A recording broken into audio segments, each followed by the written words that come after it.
Ukrainian servicemen fired anti-aircraft guns at Russian positions on Tuesday, January 10, near Bakhmut. Gaining control of Bakhmut could give Russia a platform to advance on two bigger cities, Kramatorsk and Sloviansk. It would also be a welcome battlefield victory for President Vladimir Putin after a series of setbacks in recent months. Kyiv said on Tuesday that its troops are facing waves of assaults by Russian forces on a small salt mining town of Soledar. And seizing Soledar would give an advantage to Russian forces as they hope to capture Bakhmut, only a few miles to the southwest.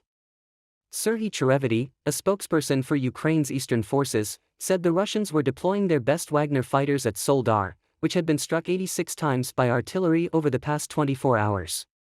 Meanwhile, two British voluntary workers have gone missing after they left the city of Kramatorsk for Soledar on Friday, January 6, morning, according to Ukrainian police.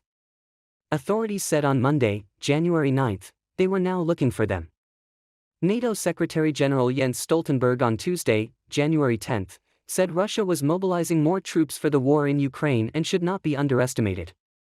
That as Russia's defense ministry released footage of a warship armed with hypersonic cruise weapons holding exercises in the Norwegian Sea. Last week, Putin sent the frigate to the Atlantic Ocean armed with new-generation missiles in a signal to the West that Russia will not back down over what it calls its special military operation. Russian forces appear close to capturing a small but strategically important town on the front lines of the war in eastern Ukraine. Russian soldiers and the Wagner Group's mercenary fighters were engaged in bitter fighting for the mining town of Soledar, officials in Kyiv and its western allies said Tuesday, control of which could finally hand them a breakthrough in their bid to seize the key nearby city of Bakhmut. Moscow's troops had escalated their assault on defensive positions around Bakhmut, the officials said, after months of fierce fighting that has left the once thriving city in the industrial Donbas region largely ruined. Control of Bakhmut would likely be seen as a significant, if costly, victory for the Kremlin, which has suffered repeated setbacks on the battlefield and rare signs of disquiet at home as the war approaches the one-year mark and NBSP. Russia has struggled to advance in the area for months, with both sides suffering huge losses as it became a focal point of the conflict after Ukraine's successful counteroffensive in the south. But the Kremlin's forces appeared to have made progress in Soledar in recent days. Soledar hit by 86 shells Tuesday alone. Analysts have also argued that the fight for the Donbas region has been so severe and resource-intensive that it has hurt Russia's overall goals in Ukraine. Russian forces have nearly taken full control of Soledar, a small mining town in eastern Ukraine, placing Moscow on the verge of its most significant gains since August. The town is located just north of Bakhmut, where Ukraine has so far held strong despite some of the fiercest fighting in the war.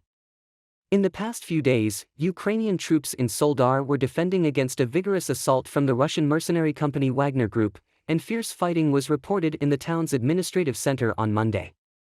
Ukrainian Deputy Defense Minister Hanna Maliar said in a statement on Tuesday that fighting is still ongoing in Soledar, which has been largely destroyed by Russian shelling, according to the Kyiv Independent.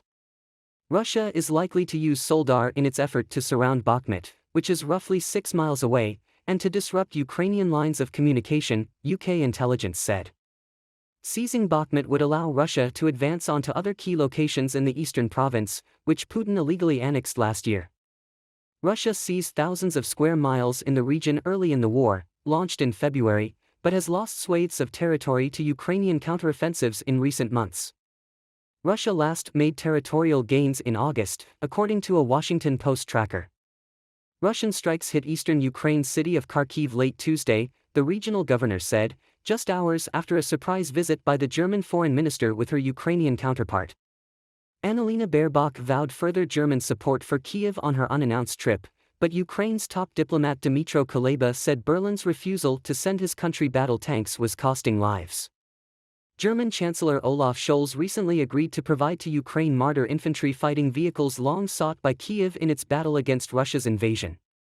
But Berlin has so far declined to supply Ukraine with more advanced Leopard battle tanks. Kuleba, accompanying Baerbock during her visit to the eastern city of Kharkiv, pressed Germany again to send them. Kharkiv has faced heavy bombardment during the war, but the front line has moved east since a Ukrainian counteroffensive last year retook territory from Russian forces. Ukraine's President Volodymyr Zelensky on Tuesday said he had revoked the citizenship of Viktor Medvedchuk, once seen as Russian leader Vladimir Putin's top ally in Kiev and accused of high treason. Medvedchuk, a former Ukrainian lawmaker who was handed over to Russia in a prisoner exchange last September, was stripped of his citizenship along with 3 others, Zelensky said in his daily address. Several Western leaders including Scholz and French President Emmanuel Macron have visited Ukraine since Russia's invasion on February 24, 2022. Russia's military is planning to attack a hospital in the temporarily occupied part of Luhansk Oblast to discredit the armed forces of Ukraine. According to the underground resistance movement, the occupiers are planning to attack a ward treating civilians, presumably to accuse Ukraine's armed forces of carrying out this attack. The NRC reminds us that the occupiers are systematically attacking the temporarily occupied cities to create material for Russian propaganda and to manipulate citizens in the temporarily occupied territories. The NRC also reports problems with the mood of the local population in the temporarily occupied territories of Luhansk Oblast linked to the worsening of the humanitarian crisis. The NRC reports that one of the reasons is the transition of civilian medical facilities to serve the Russian military, due to which people are simply kicked out of hospitals or refuse treatment. Russia is using prisoners and freshly mobilized troops to absorb heavy Ukrainian fire along the war's front lines in order to clear the way for its better-trained forces to take ground, a U.S. official said, calling the move a classic Russian tactic. Britain's defense ministry shared in a Tuesday intelligence update that Russian and Wagner forces have been able to advance into the town of Soledar, just a few miles north of Bakhmut. It added that Moscow is likely to use this access to attempt to approach Bakhmut from the north, though it is unlikely to imminently do so because Ukraine has control of its supply routes and has held solid defensive lines. Ukrainian President Volodymyr Zelensky said in a nightly address on Monday that Russia has concentrated its greatest efforts on Soledar. The Institute for the Study of War, a Washington-based think tank, wrote in a recent analysis that Yevgeny Prigozhin, an ally of Russian President Vladimir Putin and the leader of Wagner, has used the mercenary group's achievements in Soledar as a way to demonstrate that it's the one force that is able of finding any success in Ukraine. Laura Cooper, the Pentagon's Deputy Assistant Secretary of Defense for Russia, Ukraine, and Eurasia, acknowledged at a Friday briefing that Wagner has been able to move at a more rapid clip than other units in the Russian military. According to Humeniuk, Russian forces attacked Ochakiv in retaliation for a recent Ukrainian attack on their military equipment and troops. She explained that enemy troops repeatedly entered the Spit to shell Ukrainian cities, before immediately fleeing to avoid a counterattack. In recent days, Moscow's forces ramped up drone reconnaissance around Ochakiv, Humeniuk added. Russia attacked Ochakiv with artillery on January 9, damaging a local hospital and at least 100 homes. Preliminary reports suggest 15 people were injured, including a child. About 100 Ukrainians are bound for Fort Sill in Oklahoma to learn how to use the Patriot missile defense system to help counter Russia's barrage of its civilian population and infrastructure. Ukraine President Volodymyr Zelensky lobbied for months for the system, saying it would make a significant difference in bolstering Kiev's defenses. The U.S. pledged one Patriot battery in December as part of one of several large military assistance packages, and last week Germany pledged another one. The truck-mounted launching systems can hold up to 4 missile interceptors, a ground radar, a control station and a generator. Pentagon Press Secretary Brig General Pat Ryder said the training could begin as soon as next week and could take several months. The system and training will provide another capability to Ukrainian people to defend themselves against Russia's ongoing aerial assaults, Ryder said. The Ukraine military said Tuesday that hospitals in the Russian-occupied port city of Berdyansk are so crowded with wounded that Russian troops set up 3 military hospitals in the last week. Finland and Sweden will soon win the unanimous approval of NATO members required to join the Defense Pact, NATO Secretary General Jens Stoltenberg said Tuesday. Turkey and Hungary have thus far failed to sign off on accepting the two nations as members. Soledar, which had a population of more than 10,000 people a year ago, is virtually abandoned today. Zelensky, in his nightly address Monday, said Soledar has been the focus of Russia's assaults in recent days and there are now almost no whole walls left in the town. The European Union will expand sanctions pressure on Russia and expand it to countries that provide military aid to the Russian war effort, European Community President Ursula von der Leyen said at a news briefing Tuesday. Belarus has been conducting military exercises with Russian troops, and strong evidence indicates Iran has been providing Russia with armed drones and other weaponry. Iran denies it. Von der Leyen also pledged to continue the EU's substantial humanitarian, economic and security assistance to Ukraine for as long as the embattled country needs it. Captured Russian inmates who have been sent to the front lines in Ukraine as part of the Wagner Group, an infamous mercenary organization with ties to the Kremlin, say they've witnessed public executions of deserters and disobedient troops, per a new report from Polygon Media and the independent Mazom Obayasnet outlet. Alexander Drozdov, another former inmate cited in the report, said many of the Russian prisoners sent to the front line in Ukraine by Wagner are drug addicts and completely insane. While some recruited prisoners may desert or disobey orders, others are just fucked up and bulldoze their way through, Drozdov said, noting that these fighters are very different from ordinary mercenaries. The first batch of prisoners to survive 6 months of fighting in Ukraine was recently released back into Russia, with the head of the mercenary group celebrating them as heroes deserving of great respect while also advising them not to drink too much, do drugs, rape women, or kill. The Russian military has suffered staggering losses since Moscow launched an unprovoked invasion of Ukraine last February. In an effort to address worsening manpower issues, the Wagner Group has fought alongside the Russian military and has recruited Russian prisoners in the process.